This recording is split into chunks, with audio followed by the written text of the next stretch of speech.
मोदी सरकार बना रही दुश्मन को घर में घुसकर मारने की प्लानिंग। क्या चीन में होगा एयर स्ट्राइक? एक ऐसा विमान जो न रडार की पकड़ में आएगा न एयरफोर्स के, पुतिन करने वाले हैं मोदी को गिफ्ट।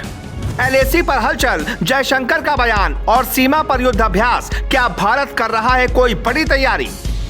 10 महीने पहले चीन ने भारत की सीमा पर एक ऐसा विमान मुस्तैद किया था जिसका कोई तोड़ भारत के पास नहीं था। जब से भारत ने पाकिस्तान को घर में घुसकर मारा है, तब से चीन हमारी ताकत से डरने लगा है। लेकिन हथियारों के मामले में वो आज भी भारत से आगे है।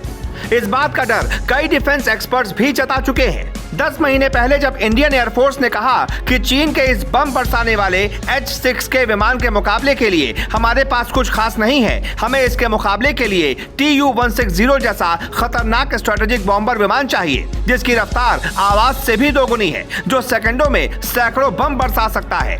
अब चूंकि ये रूस का सबसे खास विमान है, इसलिए पीएम मोदी ने खुद पुतिन से बातचीत की और सहमति बन गई। देश को मोदी और पुतिन की दोस्ती का फायदा पहले सस्ते पेट्रोल और सस्ते कोयले से मिल चुका है और अब इंडियन एयरफोर्स को भी इसका फायदा मिल सकता है। अगले कुछ समय में भारत रूस से ऐसे खतरनाक 6 विमान खरीदने वाला है जिससे चीन और पाकिस्तान की सीमा पर तैनात किया जा सकता है, ताकि न सिर्फ चीन बल्कि पाकिस्तान भी अपनी हैसियत पे रहे। हालांकि भारत हमेशा शांति की बात करता है, लेकिन चीन की चाल को देखते हुए पॉलिसी बदल सकता है। 75 सालों में इंडियन एयरफोर्स को एक भी स्ट्रेटेजिक बॉम्बर विमान नहीं मिले, जो बड़ी नाकामी है। भारत के पास सिर्फ टैक्टिकल बॉम्बर और फाइटर प्लेन है। इसी से भारत ने एयर स्ट्राइक कर दी थी। अगर Tu-160 तब भारत के पास होता तो 15 सेकंड में इंडियन एयरफोर्स एयर स्ट्राइक कर देती।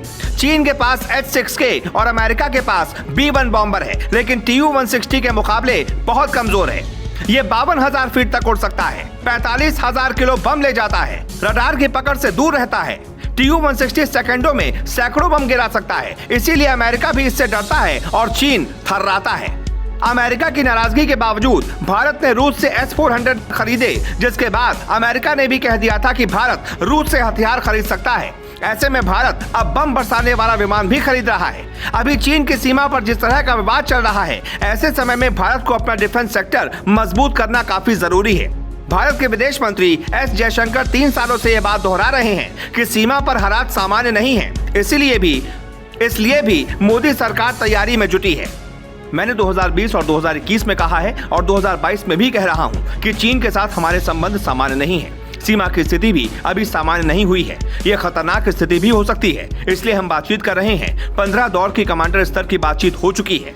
भारत की सीमा में लड़ाकू विमानों को उड़ाने, पेंगोंगसो झील पर हेलीकॉप्टर उड़ाने और अपनी सीमा में रोड और पुल बनवाकर चीन भारत को उकसा रहा है, जबकि भारत अभी अपनी तैयारी में जुटा है। पहले मोदी सरकार ने कश्मीर में टनल बनवाए, सीमा तक टैंक, गोला बारूद पहुंचाए, कई लड़ाकू विमानों को सीमा पर तैनात किया और अब देश के इतिहास में पहली बार दुनिया का सबसे खतरनाक बम बरसाने वाला विमान खरीदा जा रहा है।